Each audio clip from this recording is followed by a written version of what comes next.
Hello and welcome to the Red Mountain Community Church podcast, where you can hear conversations with the people of Red Mountain Community Church as we pursue Jesus together. Each episode highlights what God is doing in someone's life or a specific theme in light of what God has revealed in the Bible. I'm Peter Franson from Spirit Blade Productions and your fellow seat warmer at Red Mountain Community Church. My co-host today is Becky Bibelheimer, our pastor of children's ministry.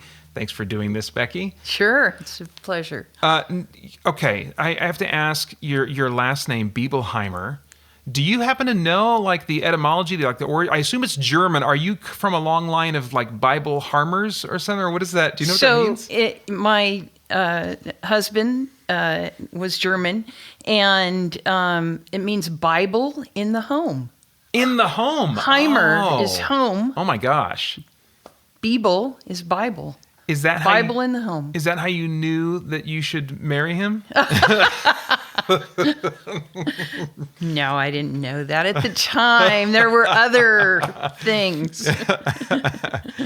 All right, so let's get to what has been called by Arian Rossi, who I guess is kind of our functioning producer of the show, the irresistible question. This is becoming a bit of a tradition. And the question this time is, what mundane talent or skill do you have that you would brag about if given the chance? I'm going to modify that a little bit because I don't see in your personality someone who would is just itching for the chance to brag. So let's modify that. What mundane talent or skill do you have that you would maybe talk about or exercise if given the opportunity? Okay, so it's very mundane, but packing and unpacking. So if someone is moving to a new home and the moving van unloads all of their boxes and treasures, I think that I'm good at putting those away and organizing their home. That is valuable. It's a bit like, I guess it's a little bit different. We call like loading into the back of a car like a game of Tetris. I suppose it's but that's a good skill to have. That is a good skill. I don't have that skill. Oh no, I meant your skill. Your skill, like packing and unpacking. There's like I haven't played it, but there's like a whole video game. I think that's about unpacking and setting things up in a room. And do you find that to be, in addition to it being a skill, do you find a sense of satisfaction from doing that? Very much so, especially if there's ample space. Oh, okay. So if there's a place for everything, and then I can put it there and organize it. Oh, yeah. It's very satisfying, to the point, funnily enough, that I like to stand there and kind of look at it for a while and survey. Doesn't that look fine? Do you take any pictures? No, I don't go that far. So it sounds like maybe if you were to lean toward one or the other, you would prefer the unpacking to the packing? The unpacking, yes. Yeah. That'd be my joy. All right. Well, let me know next time you're going to travel, and I'll just think to myself, oh, she's having a happy moment at some point in that whole endeavor. I was puzzling over this. I really don't think I have a good answer to this. Mundane talent or skill do you have that you would talk about? I feel like any skills I have I'm kind of like putting to. I already have opportunity to exercise them or talk about them. Like for me, it's going to be not quite as mundane, but like just stupid, dorky knowledge of nerd subjects, I guess, would be something that it's not quite a skill unless you're on some kind of a nerd game show or something. But there are definitely parts of my knowledge I've acquired over the years on substanceless, meaningless, valueless things that if the right person opened the door, I will jump on it in a very socially awkward manner, and you're going to launch into it. You're not going to launch into anything. I'm going to launch into something, and you're going to be subjected to it. So I can talk for a while on who knows what. Anyway. A sample subject would be? Like the Green Lantern Corps and various members and the organization of the Green Lantern Corps and their history, which Green Lantern is a comic book character. So like things related to the DC universe. Or I could talk about the minutia of Monster Hunter World, which I have since 2019 put over 850 hours into. It's a hobby in itself. So some of us might be glazed over. Yes, yeah. But others, Yeah, maybe. if you find that right person. If I get with my crew, There you go. Yeah, all right. Well, anyway, earlier today, Becky and I spent some time talking with Joey Bonds. Really a great conversation about her recent, I guess, renewed emphasis, her renewed trust in Jesus in her life and what that meant to her as she struggled through the journey toward sobriety.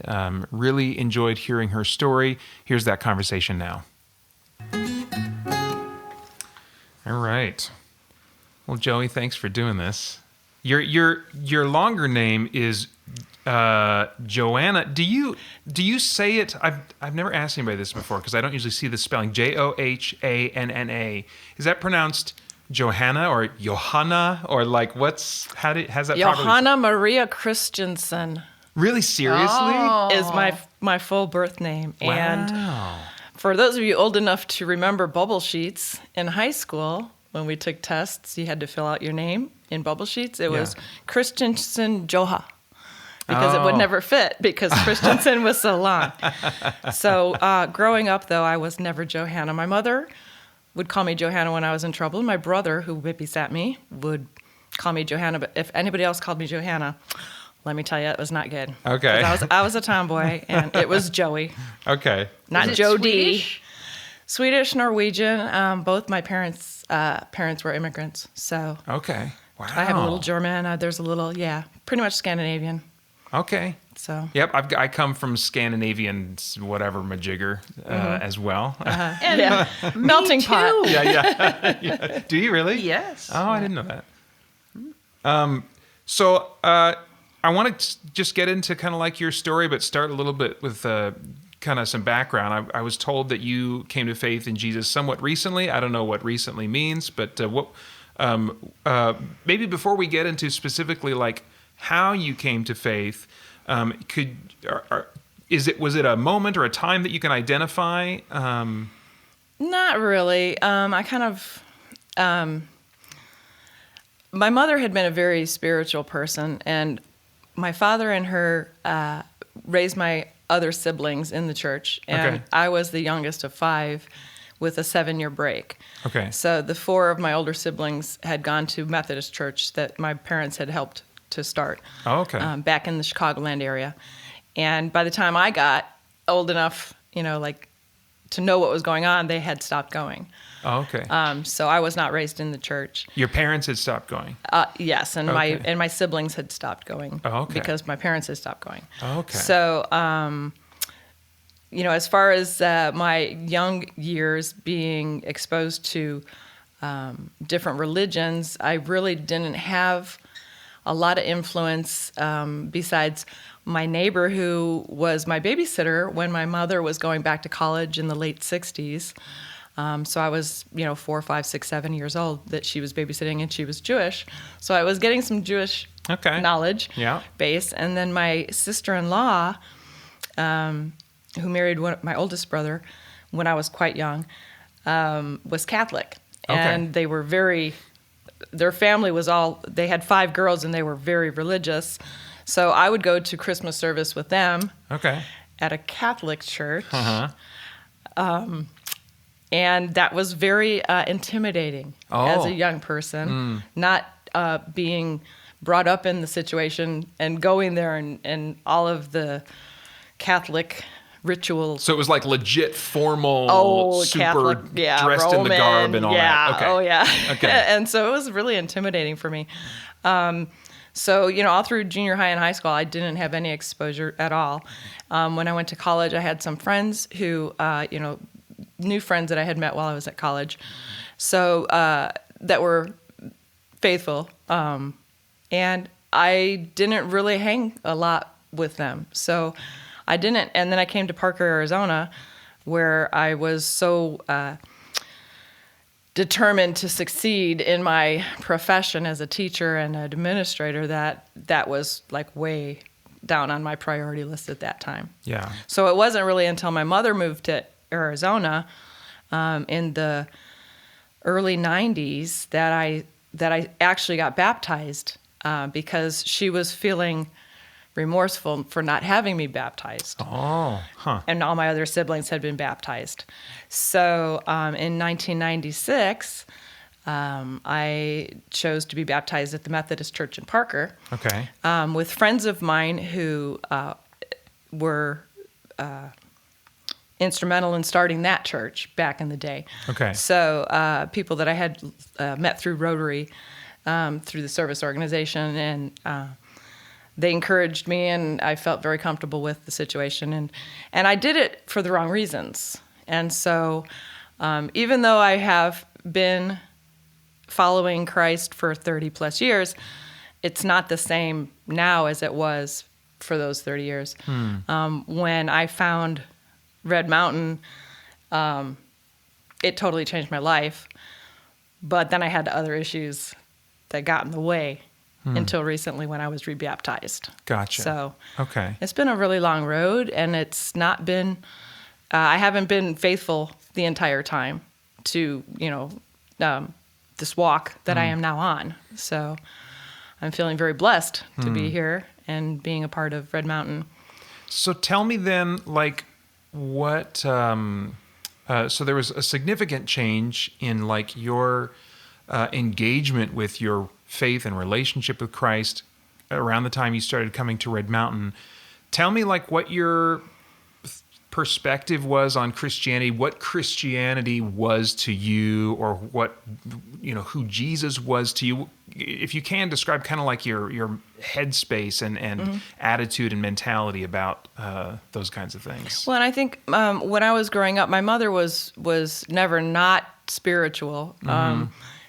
Christmas was baby Jesus. I mean, that's how it was. And it was just, I never went to a formal setting. But in my home, my mom made it very clear that it was important to walk, but didn't push it on me. Okay. So I really think when I started attending the Methodist Church in Parker is when I started really feeling the relationship with Jesus and feeling the need to understand the concepts and the stories and those kinds of things. But I was doing it on my own, so it wasn't the same as being in an environment where you actually talk with other people regarding what is being said or written about everything. So I'm loving this going through the Bible thing. Leviticus was a little interesting, but I missed the sermon. I watched it yesterday because I was at my inventory at work. And so I'm so glad Kyle made some comments that were like, oh, good, it wasn't just me. Yeah. But I'm like, really? Okay, this is kind of bizarre. But I really think that I've been doing scripture note cards for 25 years. So I've got a lot of scripture note cards, and I have my meditation, my Bible reading every morning. And if I don't, I just feel off. So, I get up at 4 so I can do that for an hour or two, depending on how long it takes me to go through what I want to go through that day. So I feel like the connection is there, but I don't think that until recently, through the adversities that I've had to go through, I didn't feel at peace with knowing that I've been redeemed and that Jesus is my Savior. I don't think that those things actually hit me until Halloween.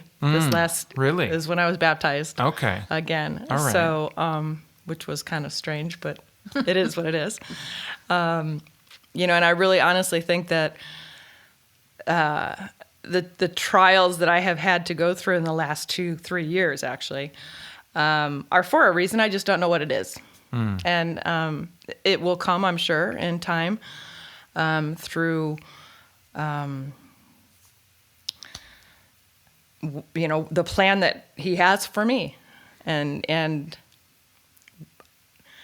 because I don't know, I'm just hopeful and faithful and joyful and grateful.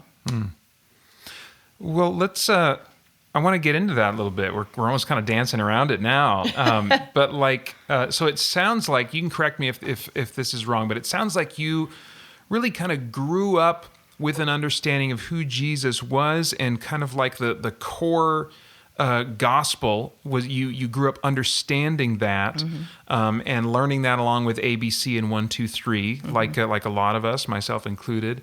But then recently there came this maybe a more precise moment you could name where that became so much more relevant and essential to just your life. You came into maybe a deeper trust or an intentional trust or started an intentional relationship with Jesus. Does that describe kind of like what we're looking at? Okay. Yep. So then what were some significant things that led to that recent decision to really trust in Jesus in a deeper way, and how did that come about? So for 40 plus years, I'm 57. And so for 40 some years, I've been pretty much a functioning alcoholic. And, went through college, got a teaching certificate, got a master's degree, was the assistant principal at a high school, quit my job because I had faith that there was something better for me to be doing. Was a small business owner for 25 years, made it through the recession, but the entire time was drinking heavily. And then when we sold the business and we moved to a 55 and over resort, my husband's 72 right now.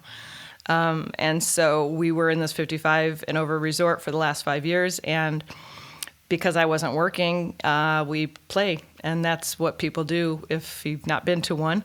That Tower Point is where I live, and that's one of the Cal-Am resorts that's known for the party. Where's the party? Okay. And it just spiraled out of control to the point where I couldn't quit. And honestly, within the last, I've been sober for 7 months. So last year at this time, I don't remember a lot of what had happened for months. One of my physicians had me on Prozac, and I was still drinking heavily. So I honestly felt like the devil had control. I was trying so hard to stop. A number of different ways, to no avail. And finally, just, I've got a doctorate, so I'm not a stupid person. So the realization that it was a disease finally made sense to me. And that I had no control, so that I had to give control to something else. And for months, I thought it was the devil who had control of me. And fortunately, I had friends who were extremely supportive and got me help. And I went to treatment. And during that treatment, it was very clear to me that God had been looking over the fence the whole time, and I wasn't allowing him in. So now I allow him in, and with his grace, I have no desire to drink, and I'm finally getting my life back together. And walking with Jesus is the way I can do it. So. What, you mentioned that his grace has really been significant in your recovery. I wonder if you can unpack that a little bit and tell me what that looked like. Maybe, I don't know if it took various forms or if there's something in particular that stands out, either something that was going on in your internal thought life that Jesus was leading you to focus on, or people, or something. I'm just curious kind of what form that took, his grace. I think it was extremely, extremely helpful to be involved with the women's Bible study. Okay. And this last semester, the ladies that are involved in that, not only Janetta and Hallie, but all of the women who participate have been extremely, extremely helpful for me. And creating those friendships and realizing that other people's families have the same issues, and knowing that having faith in something stronger than myself, and knowing God's will is going to be prevalent and that I need to let go and have, not totally lose control, but less control than he. And those relationships with women outside church in another organization who also understand where I'm coming from, I think that having been put into those situations, not of my own doing necessarily, but being allowed to experience other people having the same issues and the empathy of those other women, I think has made all the difference in the world. So I think that, coming to services, being involved in Red Mountain has totally helped. Even though I was involved with Red Mountain prior to becoming sober, I didn't feel the same connection with the people or with the Lord until, and actually I went 4 months before I got rebaptized. But I hate to say it, and it sounds cliche, but the baptism really was a rebirth totally for me. I mean, it was coming out of the water was the bomb. And it was, that, if anything else, that was the moment that decided that the rest of my life was committed to making certain that I follow God's will. And I don't know what it is, but he put me here. He put me at Hobby Lobby, and I don't know why he did that either, but, because I'm way overqualified to be working at Hobby Lobby, but I love it. There's challenges, but for whatever reason, I think that he's watching me very closely. And unfortunately, I'm still dealing with a lot of the things that I had not dealt with for the last 3 years. And so I know that I can still be at peace because I know that I'm following his will. So did I answer your question? Yeah, no, you did. Yeah, Rambling. Yeah, and kind of like along the same line, I'm just kind of curious if there were any particular truths that were helpful and have been helpful for you to keep in mind as you've, gone through the struggle to come to sobriety. If there were any like truths you kept maybe coming back to, and like, when there were setbacks or just along the way that you found life-giving and just giving you some kind of an anchor in all that.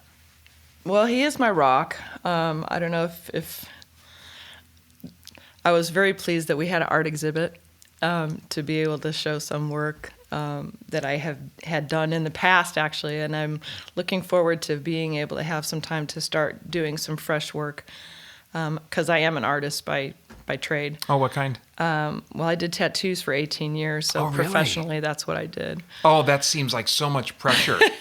Like you got Actually, no, it was not. No? I enjoyed it, and I really honestly felt like that's why God put me here was because a lot of the tattoos I did were so meaningful for so many people for so many reasons. And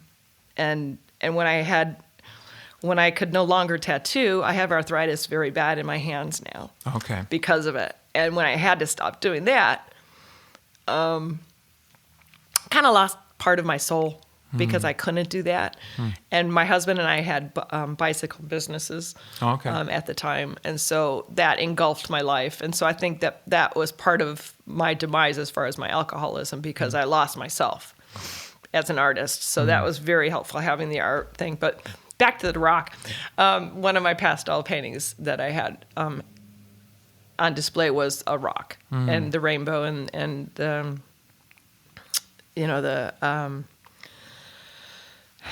the fact that Jesus is my rock and I know that he's there, and I know that as I need to get out of that mire, it's okay because he's there and he's waiting for me. And when he wasn't there, it was very difficult mentally and not just physically. Because I was having huge physical issues, but mentally and psychologically and all of the other things that the addiction of alcoholism manifests,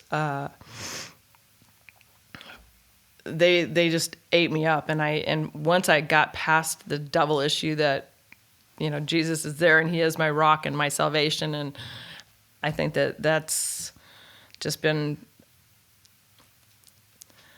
such a large part of my sobriety that I can't deny the fact that there's a purpose for me. I just don't know what it is, other than doing the tattoos. And, I have things going through my brain every day. What do I really want to do? But now I don't have the time. 48 hours this last week I worked, Plus I drive there and back, and it's a, half-hour drive each way. Oh, so yeah. that was, my whole week. I'd go man. home and go to bed. Yeah. So I'm looking down the road, and I'm praying that something in my heart will allow me to develop the art that will be beneficial to show how important Jesus is in everybody's lives, not just my life. So, what as you're kind of sorting through, maybe what God wants you to engage in, and as you're still, I'm sure there's still tremendous, or at least very significant, effort in maintaining sobriety. How would you describe, just kind of day to day in the midst of that, where you're at in your journey with Christ now? What do you think? Maybe what do you speculate God might be doing in your life at the moment? I have, with going through the Bible, I have a daily planner now that I'm using, and so every day I write something down that I need to bring to the people that I am exposed to that day. Joy is my theme for the year. Jesus, others, and yourself. So it's been one of my goals when I read my daily scripture to find the one. I have like 8 cards of scripture per day now because I keep adding to it. So I've got, every day my box has to get bigger now because they don't all fit. So I bring one of those with me to work. When we did the Bible study, I had written out a whole bunch of cards as well. So every day I get to work, I pull out another card. And so I take 2 cards in with me to work. And Hobby Lobby is a very Christian organization. A lot of the women that work there, mostly women work there, are of different faiths, but it's a very positive environment to be in, and it's comfortable to say Merry Christmas in a retail setting, which it's not always in other retail settings. It's comfortable, to say have a blessed day when somebody leaves. I cashier on occasion, and the interactions that I have with people, I think I have been more conscious of making it clear that I am a follower of Jesus and that they need to consider it. So, I think it's just those little things that people say to you or do for you can make that day so much better for that person that might be going through Lord knows what. In that particular instance that you're in contact with them. So that's one of the things that I feel very strongly about this year, being very conscious of doing. And it's not that I wasn't doing those things when I was drinking. It's that I was more self-absorbed than I am now. And I think that that might be the only goal that Jesus has, or that God has for me to do between now and going home. I don't know. Becky, did you have any thoughts or comments or questions you wanted to add in? I do have a couple.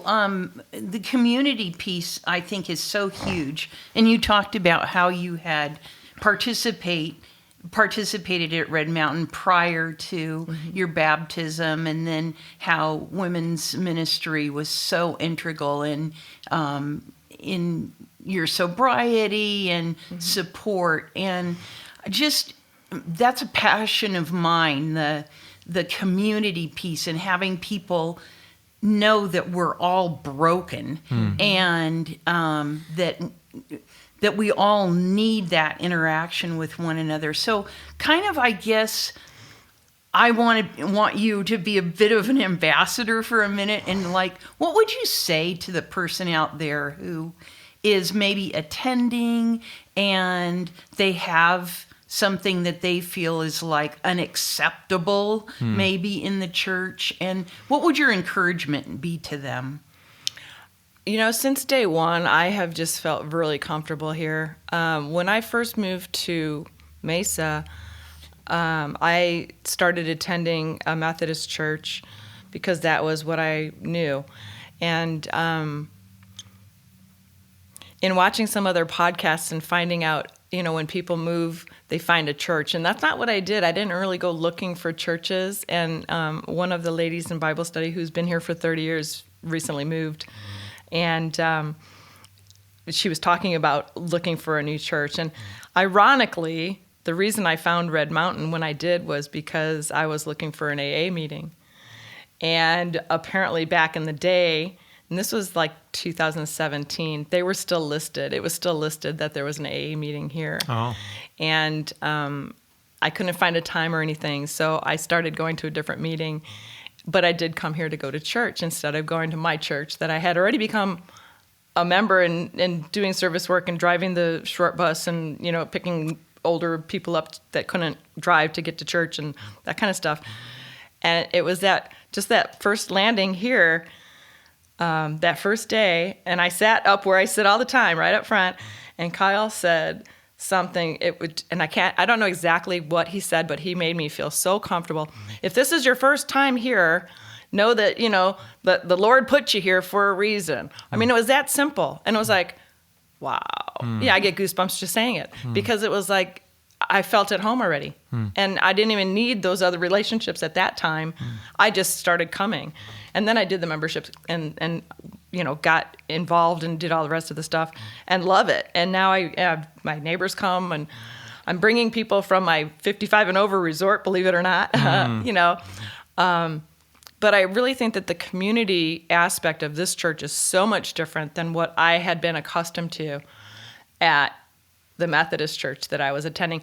And there were no youth things at that church. Okay. And as an educator by trade, I'm an artist educator. I taught art. That was what I did in my educational career.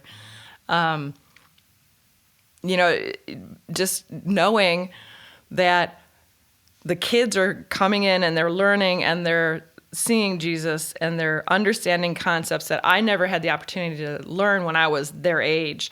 I just thought that was the bomb. That was, I love coming and seeing at the coffee house in the morning before church, seeing the kids. And I would have never thought to myself that I would have been in an auditorium setting for a sanctuary. That I was never something that I even thought about. My dad used to watch Robert Schuller and the what was it? The glass. What was it called? Crystal Cathedral. Crystal Cathedral. Okay. Yes. So Sunday mornings. That was what I was exposed to on a Sunday morning when I was at the house when my dad was still alive, which to me just seemed so not right. And not that it isn't right, but it was just didn't seem to be the religion that I thought. And I'm not comparing us to them, but I really think that this is my niche now. I mean, it's not the formality that the Methodist church had. I love the organ. I love it, at the Methodist church that I attended, but it's not the rock band, and it's not the drums, or the sax, or the harp. It's totally different, and it's so comfortable. And I think that that's the reason that my husband, who actually was raised, and we were talking about this morning as I was reading through your questions to him, so he got an understanding. He finally started coming to Red Mountain with me I think he's probably been here 6 times now. Okay. Wow. Yeah, so since I made him come to the baptism, and I had a group of people that came from, my friends that don't attend the church, and from that I have 2 friends that now attend Red Mountain, and he has been coming with me. But he was raised as a Mormon, Okay. and was a Jack Mormon after his first divorce. Okay. And his 3 children that I helped raise, none of them have been involved in a church religion at all. And part of that was, they were right at teenage age when I married my husband. Okay. So they had already been raised, and they came to live with us when they were a problem. So, but all that to say this, I think that it's a comfortable enough situation where my kids who are not exposed to church, my husband who is not exposed to church, my neighbors who hadn't been to church in years, all feel comfortable when they come into the sanctuary here. And when they see Kyle, and they see people wearing, ball caps and T-shirts and flip-flops, it's all cool. And it's not about the pomp and circumstance. It's about following Jesus. So. My second question you kind of already answered, but your Party Central is where you're living. And, Rock band. We have a band every night, 3 to 5. Man, I didn't know that I had this to look forward to. Oh my gosh. so And no responsibilities. These people don't work, Nice. I'm sorry. No, you're good. So you've completely changed your participation in the drinking part of that. I guess a twofold question. What kind of feedback have you gotten? And you've already indicated that you are inviting people and bringing them here. So a lot of times people are feeling like, hey, well, my situation is what dictates my life. And you're showing, well, actually, no, that's not true. That Jesus is what's dictating your life. So just a little bit of feedback about that. I was really concerned because I got sober. I chose a date to go to rehab, which was my parents' wedding anniversary, July 5th. And they've been deceased for quite some time. My dad was a World War II vet with a double Purple Heart, so he had PTSD before they actually recognized it, and he died at 68, so I was only 26. But the entire time I was growing up as a teenager, I was out of the house as much as I could be because he worked and he supported our 5, myself and my siblings, in a middle-class suburbia home. But when he got home, he would make his pitcher of Manhattan and then proceed to drink the entire thing. So it was not, I grew up in an alcoholic family. So when I got sober, after being 4 years with these other people who don't acknowledge that they're alcoholics, that are drinking every, quarter beers every night at, whose house are we going to before we go to the party? I was concerned that when they all came back, because they're not all there. There's only 1,000 of us 100 of us out of 1,000 units that live there year round. So they're all gone. Okay. So then they're all starting to come back, October, November, December. I'm just thankful that I had gotten the job that I did when I got it, because as they started to migrate into the community, I was gone. And I was gone, for 2 months I was gone part-time, and then I was full-time. So now they're an annoyance because they're in my way when I'm trying to get home because their golf carts are everywhere. But I was concerned because I know that all of my friends that I had last spring are heavy drinkers. And that's what you do. You ride your bike to the bar. You ride your bicycle to the next bar. You go out to paddle, and then you got beers in the boat, you got alcohol in the boat, you got your picnic all set up, you got the alcohol in the truck for when you're done. It was just, that's how we lived. And so, thankfully, my husband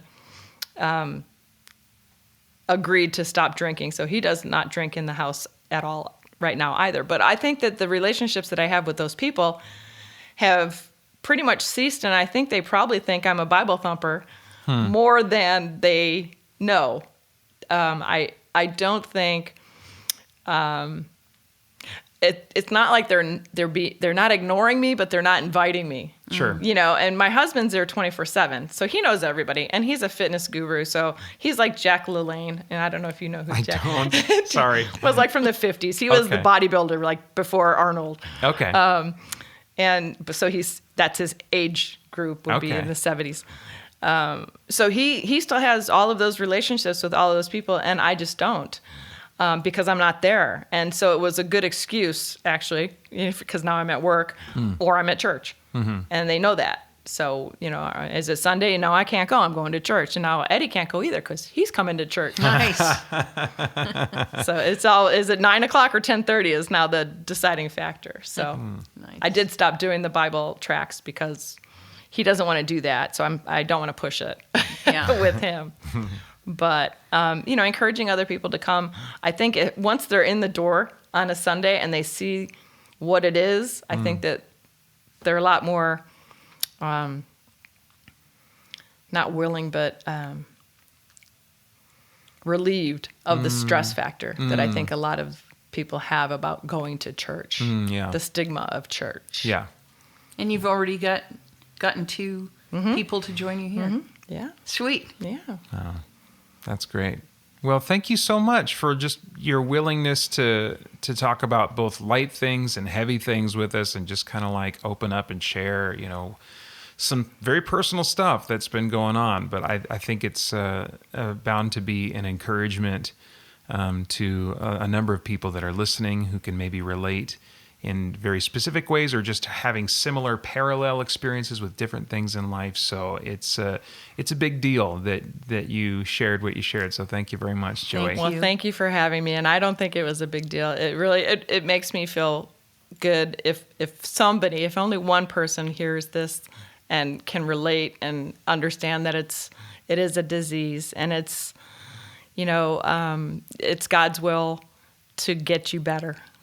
So thank you. Thank you.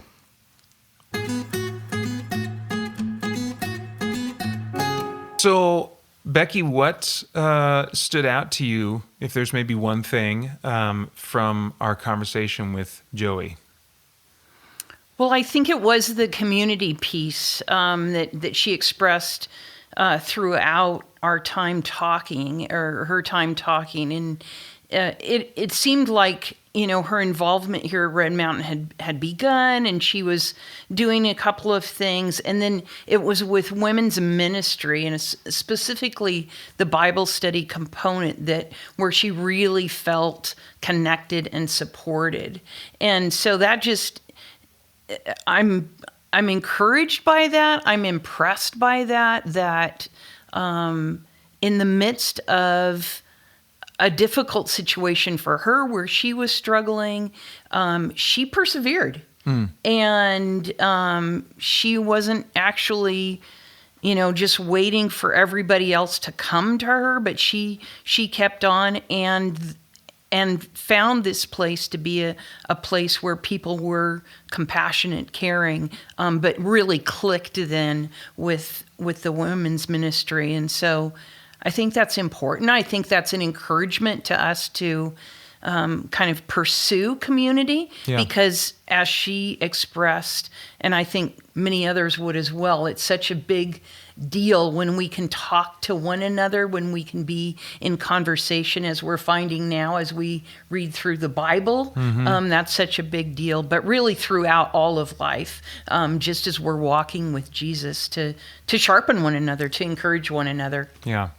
Yeah, and I think the thing that maybe stood out to me is connected to that a bit, and that is I was just reminded of how grateful I am for the very appropriate and biblical emphasis on grace at Red Mountain that the leadership is aiming for, and that we as a body are hopefully all aiming for, that enables someone to come into this place, and when they would perhaps expect judgment and shaming about something that they're hesitant to share, instead would find that there's not shock and clutching of pearls and stuff like that, but just kind of a sober understanding and acknowledgement that, okay, maybe I don't have the same thing going on that you've got going on, but I got my stuff, and we all are here because we need Jesus, and having that kind of mentality and atmosphere that allows for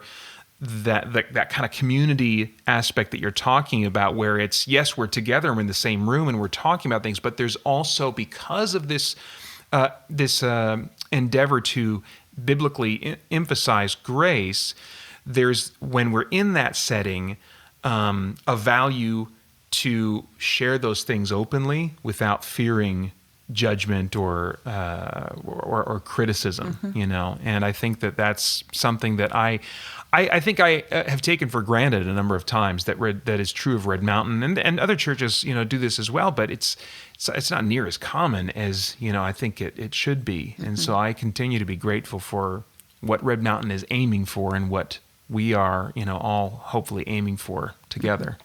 Yeah. All right, well, guys, that's it for this episode of the Red Mountain Community Church podcast. You can follow Red Mountain Community Church on Instagram and Facebook, where you can also leave us comments and suggestions to help make the show better.